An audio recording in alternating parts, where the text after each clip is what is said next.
जय श्री राम प्यारे भक्तों, आइए जानते हैं कि घर की कौन सी 5 चीजें कभी भी दूसरों को नहीं देनी चाहिए। माँ लक्ष्मी की एक कथा के माध्यम से जानते हैं कि स्त्री को अपने घर की कौन सी चीजें दूसरों को नहीं देनी चाहिए। जो भी स्त्री ये चीजें दूसरों को देती है, माँ लक्ष्मी उसके घर से चली जाती है। इसलिए दोस्तों, इस कथा से आपको पता चलेगा कि क्योंकि पूरा ज्ञान ही सबके लिए लाभदायक होता है, आधा अधूरा ज्ञान घातक ही होता है। तो चलिए बिना देरी के कथा सुनते हैं। पूर्व काल की बात है, मध्य देश में एक अत्यंत शोभमान नगरी थी। उस नगरी में एक राधा नाम की स्त्री अपने पति और सास ससुर के साथ निवास करती थी। राधा एक पतिव्रता नारी थी जो सत्य धर्म का पालन करने में तत्पर थी। राधा का स्वभाव अत्यंत दयालु था, वह सदैव दूसरों की सहायता करती थी। राधा का पति शुभम एक दुकानदार था, जिसकी अनाज की एक दुकान थी। वह बाजार में लोगों की जरूरत की चीजें बेचा करता था। राधा अपने पति से बहुत प्यार करती थी और उसे ही परमेश्वर मानकर उसकी सेवा करती थी। राधा नित्य पति से पहले जागती, अपने घर का आंगन स्वच्छ करती, फिर रंगोली बनाकर आंगन की सजावट करती। उसके बाद वह अपने घर को स्वच्छ करती, फिर स्नान आदि कार्य संपन्न करके वह तुलसी को जल देती और सभी देवी देवताओं का पूजन करती थी। इस प्रकार से वह रोज अपने नित्य कर्म करती। राधा ने कभी किसी का अनादर नहीं किया। वह सभी के साथ मधुर वाणी से बात करती। सभी लोग राधा को देखकर कहने लगे थे कि यह तो साक्षात लक्ष्मी के समान गुणों वाली स्त्री है। यह अपने परिवार का कितने अच्छे से ध्यान रखती है। इसके अलावा राधा दान धर्म करते समय कभी अपने हाथ पीछे नहीं खींचती थी। उसके द्वार पर जो कोई भी आता, वह उसे दान दिए बिना नहीं भेजती। उसके द्वार से कोई खाली हाथ नहीं जाता था। जो भी भूखा उसके द्वार पर आता, वह भर पेट भोजन करके ही लौटता था, जिससे उसके द्वार पर आए हुए सभी याचक अत्यंत प्रसन्न होकर उसे आशीर्वाद देकर जाते थे। इतना ही नहीं, राधा अपने पड़ोसियों की भी सहायता करती थी। उसके पड़ोस में जो गरीब और दुखी लोग रहते थे, उन्हें भी वह नित्य भोजन दिया करती थी। पड़ोसियों को जो चीजें लगती, राधा बिना विचार किए ही दे दिया करती, जिस कारण से राधा के पड़ोसी भी उसका बहुत सम्मान करते थे। वे कहते थे, ओहो, यह राधा तो साक्षात देवी है। देवी साक्षात माँ अन्नपूर्णा ने राधा के रूप में जन्म लिया है। लोग जब भी राधा की प्रशंसा करते तो वे सभी उसके विषय में अच्छी बातें ही करते, लेकिन लोगों की बातें सुन के भी राधा ने कभी घमंड नहीं किया। वह उन सभी का आदर और सम्मान से ही बातें करती थी। फिर एक दिन की बात है, राधा की एक पड़ोसन उसके घर पर आती है। राधा उसका स्वागत करती और प्रेम से उसे कहती, हे बहन, हमारे घर में तुम्हारा स्वागत है। आज किस कारण से तुम्हारा मेरे घर पर आगमन हुआ? यदि कोई वस्तु चाहिए तो मुझसे मांग लो, मैं तुम्हारी अवश्य मदद करूंगी। पड़ोसन की बात कहती है तो राधिका कहती है, हे राधिका बहन, आज मेरे घर पर बहुत से रिश्तेदार आए हैं, उनके लिए मैं भोजन बना रही हूँ। इसलिए मैं तुम्हारे पास रोटी बनाने के लिए चकला बेलन और तवा मांगने आई हूँ। यदि तुम कुछ समय के लिए मुझे चकला बेलन और तवा दे दोगी तो आपकी बहुत कृपा होगी। मैं काम हो जाने के बाद तुम्हें तुरंत ही वे लौटा दूंगी। राधिका कहती है, हे बहन, इसमें क्या बड़ी बात है? अभी मुझे चकला बेलन की आवश्यकता नहीं है, इसलिए तुम मेरा चकला बेलन और तवा ले जा सकती हो। मैं तुम्हें अभी ला कर देती हूँ। फिर राधा रसोई में जाती है और रसोई से चकला बेलन और तवा लाकर उस पड़ोसन को दे देती है। तब पड़ोसन कहती है कि हे बहन, तुम्हारा बहुत धन्यवाद, आज तुमने मेरा काम सफल कर दिया। मैं अपने मेहमानों को भोजन कराकर तुम्हारा चकला बेलन जल्दी से लौटा दूंगी। फिर राधा कहती है, हे बहन, चिंता की कोई बात नहीं है, जब तुम्हारा कार्य पूरा हो जाए तब तुम मुझे लौटा देना। फिर वह पड़ोसन राधा का चकला बेलन और तवा लेकर चली जाती है। कुछ समय बाद अन्य एक स्त्री राधा के घर आती है। राधा उसका भी प्रेम से सत्कार करती है और पूछती है, हे बहन, आओ, आज तुम किस कारण आई? संकोच ना करो और बताओ, तुम्हें मुझसे कोई मदद चाहिए क्या? मैं तुम्हारी मदद जरूर करूंगी। तब वह स्त्री कहती है, हे बहन, मेरे घर में बहुत गंदगी हो गई है, मेरे घर को साफ करने के लिए मेरे पास कुछ भी नहीं है, इसलिए मैं तुम्हारे पास झाड़ू मांगने के लिए आई हूँ। यदि तुम्हें कोई परेशानी ना हो तो कृपया अपनी झाड़ू मुझे दे दो, मैं अपना घर साफ करके तुम्हें झाड़ू लौटा दूंगी। राधा बिना विचार किए ही कहती है, ये बहन बस झाड़ू ही तो है, इसमें क्या समस्या है, तुम रुको, मैं अभी अपने घर की झाड़ू लेकर आती हूँ। इतना कहकर राधा घर के अंदर जाती है और झाड़ू लेकर आती है और उस स्त्री को दे देती है। वह स्त्री राधा के घर की झाड़ू लेकर चली जाती है। फिर कुछ देर बाद एक अन्य स्त्री आती है और राधिका के घर पर आकर राधिका से बोलती है। राधिका उसका भी स्वागत करती है और उससे आने का कारण पूछती है।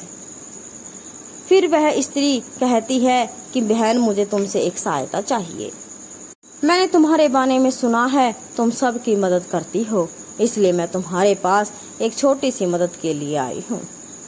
फिर राधिका कहती है कि हे बहन, बताओ क्या चाहिए। यदि मेरे बस में होगा तो मैं मना नहीं करूँगी, मैं तुम्हारी सहायता जरूर करूँगी। तब वह स्त्री कहती है, हे राधा बहन, आज मेरी बेटी को देखने के लिए लड़के वाले आ रहे हैं, इसलिए मैं चिंता कर रही हूँ।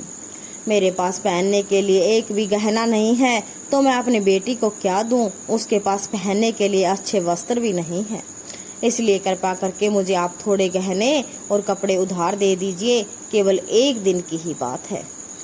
जब लड़के वाले देखकर चले जाएंगे तो मैं तुम्हारे गहने और कपड़े लौटा दूंगी।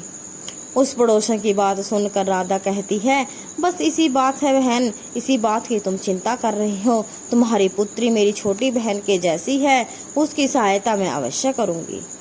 मैं अभी तुम्हें मेरे गहने और साड़ी ला कर देती हूँ, जिससे पहनकर तुम्हारी बेटी राजकुमारी लगेगी। फिर राधा अंदर जाती है और गहने और साड़ी लेकर आती है और उस पड़ोसन को दे देती है। वह पड़ोसन खुश होकर राधा के गहने और साड़ी लेकर चली जाती है। फिर शाम हो जाती है और एक अन्य पड़ोसन राधा के घर पर आती है। राधा उसका भी स्वागत करती है और पूछती है, हे बहन आओ, किस कारण से मेरे घर पर आना हुआ, बताओ मैं तेरी क्या सहायता कर सकती हूँ। मैं तुम्हारी सहायता अवश्य करूँगी। फिर वह पड़ोसन कहती है, राधा बहन, तुम बड़ी दयालु हो और तुम सभी की मदद करती हो, इसलिए मैं तुम्हारे पास आई हूँ। मेरा बच्चा भूखा है, उसे पिलाने के लिए दूध नहीं है, इसलिए मैं तुम्हारे पास दूध मांगने के लिए आई हूँ। अगर थोड़ा सा दूध मिल जाता तो बहुत कृपा होती। राधा कहती है, अरे बहन, इसमें कौन सी बड़ी बात है, लो अभी मैं तुम्हें दूध देती हूँ। राधा रसोई में जाती है और थोड़ा सा दूध लेकर आती है और उस पड़ोसन को दे देती है। वो पड़ोसन बहुत ही खुश होती है और खुश होकर चली जाती है। इस प्रकार से राधा अपने सभी पड़ोसियों से मदद करती है और प्रसन्न होकर घर का काम करने लग जाती है। रात होती है और उसका पति घर आता है। राधा अपने पति को प्रणाम करती है और उसकी खूब सेवा करती है। रात को दोनों पति पत्नी आनंद से सो जाते हैं। फिर दूसरे दिन वे जागते हैं तो इन्हें बहुत ही बुरी खबर कानों में पड़ती है। एक आदमी दौड़ते हुए राधा के घर आता है और राधा के पति से कहता है, हे भाई, कल रात को किसी ने आपकी दुकान लूट ली, सारा माल गायब है। राधा का पति एकदम से घबरा जाता है और दौड़ते हुए अपने दुकान पर जाता है तो देखता है उसका सारा माल किसी ने लूट लिया है। वह देखता है कि उसके दुकान में रखा हुआ सारा धन चोरी हो गया। वह दुखी और निराश होकर घर पर आता है और राधा को सारी बात बताता है, जिसे सुनकर राधा बहुत दुखी होती है और राधा कहती है कि आप चिंता मत करो, हमारे घर में अभी बहुत सारा धन रखा हुआ है, जिससे आप फिर से व्यापार शुरू कर सकते हो। राधा अपने पति को घर की तिजोरी देखती है तो वह भी पूरी तरह से खाली है, उसके अंदर का भी सारा माल अब चोरी हो चुका है। यह देखकर राधा बहुत दुखी हो जाती है। उसे समझ में नहीं आता कि यह कैसे हुआ। राधा का पति उस पर बहुत क्रोध करता है और पूछता है, राधा सच सच बताओ, हमारे घर के अंदर रखा हुआ सारा पैसा कहाँ गया। राधा कहती है कि हे स्वामी, मैं घर पर ही थी, सारा धन तिजोरी में ही था, किसने इसे चुरा लिया पता नहीं, कृपया आप शांत रहिए। राधा कहती है कि हम कोई न कोई उपाय जरूर बना लेंगे। तब राधा का पति कहता है कि जो तुम दूसरे लोगों को घर पर बुलाती हो, खिलाती हो, अनजान लोगों को घर में बुलाती हो, उसी का फल है। या उन्हीं में से किसी ने हमारे घर का सारा पैसा चुरा लिया है। क्रोध में आकर राधा का पति उसे भला बुरा कहता है। राधा की सास भी उसे बहुत कोसती है और कहती है, तुम इन पड़ोसियों को घर की चीजें देती रहती हो, बिना सोचे किसी की भी मदद कर देती हो, उन्हीं में से किसी ने सारा पैसा चुरा लिया है। घर के सभी लोग राधा को भला बुरा कहने लगते हैं। फिर राधा अपने पति को दिलासा देती हुई कहती है, हे नाथ, मैंने मेरे कुछ गहने हमारी पड़ोसन को दिए हैं, मैं उसके पास से गहने लेकर वापस आती हूँ। फिर राधा उस गरीब पड़ोसन के घर जाती है तो देखती है उसके घर पर कोई नहीं है। वह स्त्री भी घर छोड़कर राधा के गहने लेकर भाग गई है। राधा निराश होकर घर पर लौटती है और अपने पति को सारी बात बताती है। राधा की बात सुनकर उसका पति आग उबला हो जाता है, राधा को भला बुरा कहता है।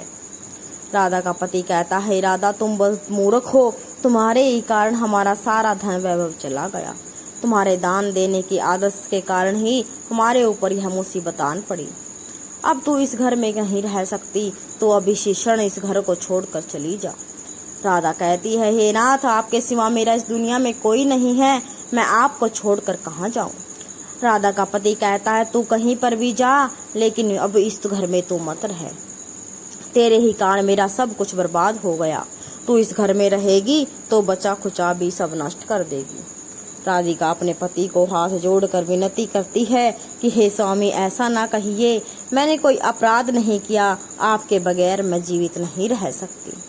मुझ दासी को आप घर से मत निकालिए। लेकिन राधा का पति उसकी एक नहीं सुनता और उसने अपने घर से धक्के मार कर निकाल देता है और कहता है, अब तू इस घर से चली जा और लौट कर मत आना। चाहे तो किसी नदी में कूदकर अपनी जान दे दे, लेकिन अब तो इस घर में मेरे साथ नहीं रह सकती। फिर राधा दुखी होकर रोते हुए अपने पति के घर को छोड़कर चली जाती है। चलते चलते राधा माता लक्ष्मी के मंदिर में जाती है और माँ लक्ष्मी से प्रार्थना करती हुई कहती है, हे माँ, मैंने ऐसा कौन सा पाप किया जो मेरी ऐसी दशा हो गई।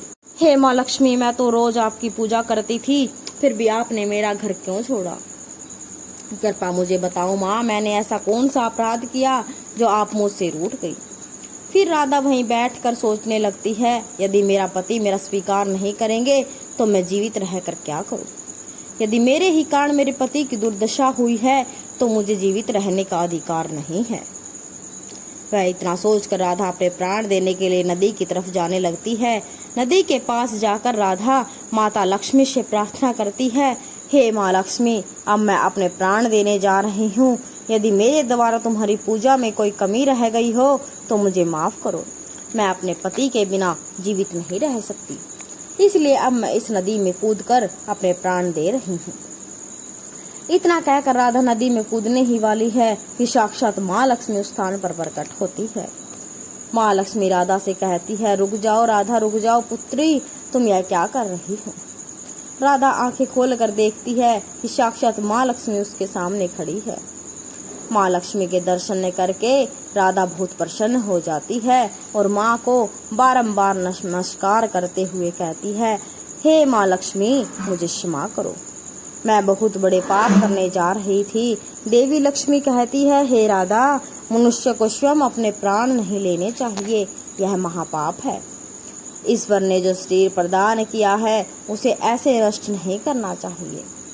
राधा कहती है, हे माँ, मैं विवश हूँ, मेरे पति ने मेरा त्याग किया है और स्त्री को अपने पति के बिना नहीं रहना चाहिए। मैं अपने पति के बिना जीवित नहीं रह सकती, इसी कारण से अपने प्राण देने जा रही हूँ। फिर देवी लक्ष्मी कहती है कि हे राधा, मैं सब कुछ जानती हूँ और यह भी जानती हूँ कि तुम्हारे पति ने तुम्हारा त्याग क्यों किया है। यह सब तुम्हारी ही भूल के कारण हुआ है। तुमने अनजाने में कुछ ऐसी चीजों का दान किया था जिसके कारण मुझे तुम्हारा घर छोड़कर जाना पड़ा। वो भी स्त्री अपने घर की इन चीजों को दूसरों को देती है, उनके घर में मेरा वास नहीं होता। मैं उन वस्तुओं को साथ ही उनका घर छोड़कर चली जाती हूँ।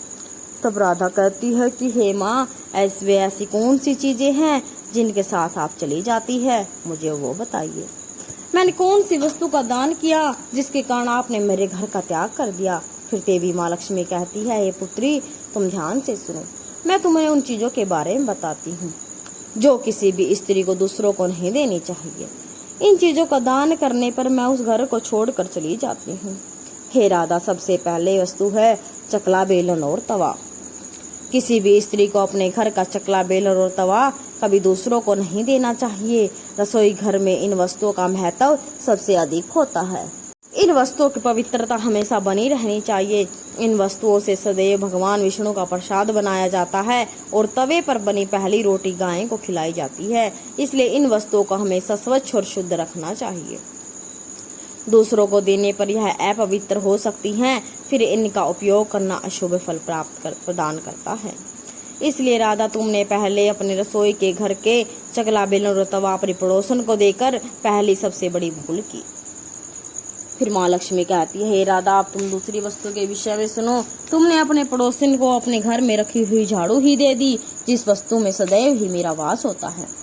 जो वस्तु मुझे सबसे अधिक प्रिय है, तुमने उसे ही दूसरे को दे दिया, तो फिर मैं तुम्हारे घर में कैसी रहती। हे राधा, जो स्त्री अपने घर की झाड़ू दूसरों को देती है, मैं उसके घर को त्याग देती हूँ। झाड़ू से घर की स्वच्छता की जाती है और जहाँ पर स्वच्छता होती है उस स्थान पर मेरा वास होता है। तो ध्यान रखना राधा, घर में झाड़ू को हमेशा छिपा कर रखना। झाड़ू पर बाहरी व्यक्ति की दृष्टि भी नहीं पड़नी चाहिए। झाड़ू एक पवित्र वस्तु है, इसे पैर नहीं लगाना चाहिए। इससे कभी विष्ठा आदि की प्रकार की गंदगी साफ नहीं करनी चाहिए। फिर माँ लक्ष्मी कहती है, हे राधा, अब तुम तीसरी वस्तु के बारे में सुनो जो एक स्त्री को कभी दूसरे को नहीं देनी चाहती। वो होते हैं आभूषण। एक स्त्री को अपने आभूषण किसी अन्य महिला को नहीं देने चाहिए। मैं सदैव ही आभूषणों में वास करती हूँ। स्त्री के 16 श्रृंगारों में गहनों का बहुत अधिक महत्व होता है। एक विवाहित स्त्री को अपने आभूषण कभी भी अन्य स्त्री को पहनने के लिए नहीं देने चाहिए। जो स्त्री अपने आभूषण अन्य स्त्रियों को देती है, उसके जीवन में दुर्भाग्य आता है। हे राधा, अब मैं तुम्हें चौथी वस्तु बताती हूँ जो किसी मनुष्य को शाम हो जाने के बाद कभी भी नहीं देनी चाहिए। किसी भी मनुष्य को शाम हो जाने के बाद कभी भी सफेद रंग की वस्तुओं का दान नहीं करना चाहिए। किंतु तुमने शाम के समय दूध का दान किया है। शाम को दूध का दान करने से जीवन में दुर्भाग्य होता है। शाम को सफेद रंग की चीजें दान करने से मनुष्य के जीवन में अशुभ फल का प्राप्त होता है। कहती है कि राधा, अब मैं तुम्हें उन सभी वस्तुओं के बारे में बता दिया है जिनका कभी दान नहीं करना चाहिए। ये वस्तुएं कभी दूसरों को उधार अथवा उपयोग में नहीं देनी चाहिए। फिर राधा कहती है, हे माँ लक्ष्मी, मुझसे बहुत भूल हो गई। मैं इन बातों से अनजान थी। कृपया मुझे क्षमा करो और मुझे प्रायश्चित करने का उपाय बताओ। फिर देवी माँ लक्ष्मी कहती है, हे राधा, तुमने प्रायश्चित पहले ही कर लिया है, इसलिए अब तुम अपने घर लौट जाओ। मैं तुम्हें तुम्हारा संपूर्ण वैभव और धन संपत्ति लौटा देती हूँ। इतना कहकर माँ लक्ष्मी उस स्थान से अंतर्ध्यान हो जाती है। फिर राधा भी माँ लक्ष्मी को धन्यवाद करती है और उस स्थान से घर की तरफ जाने लगती है। तभी उसका पति ढूंढते हुए उसकी तरफ ही आ रहा होता है। वह राधा के पास आकर उसे क्षमा मांगता है और कहता है, हे राधा, मुझे माफ कर दो। मैंने तुम्हें बहुत भला बुरा कहा है। तुम तो साक्षात देवी के समान हो। माँ लक्ष्मी की कृपा से हमारा सारा धन वैभव वापस मिल गया है।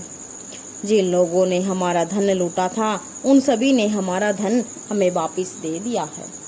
तुम्हारा नाम लेते हुए क्षमा भी मांगी है। यह सुनकर राधा बहुत प्रसन्न होती है और माँ लक्ष्मी पर की कृपा से राधिका घर में फिर से सुख समृद्धि आ जाती है। और उसके बाद से राधा ने अपने घर की ये 4 चीजें कभी भी दूसरों को नहीं दी। तो दोस्तों, उम्मीद करते हैं आपको भी ये बातें समझ में आई होंगी कि हमें अपने घर की कौन सी चीजें दूसरों को कभी नहीं देनी चाहिए। अगर वीडियो पसंद आए तो कमेंट बॉक्स में जरूर बताएं और वीडियो को लाइक और चैनल को सब्सक्राइब जरूर करें। जय श्री राम, जय माँ लक्ष्मी।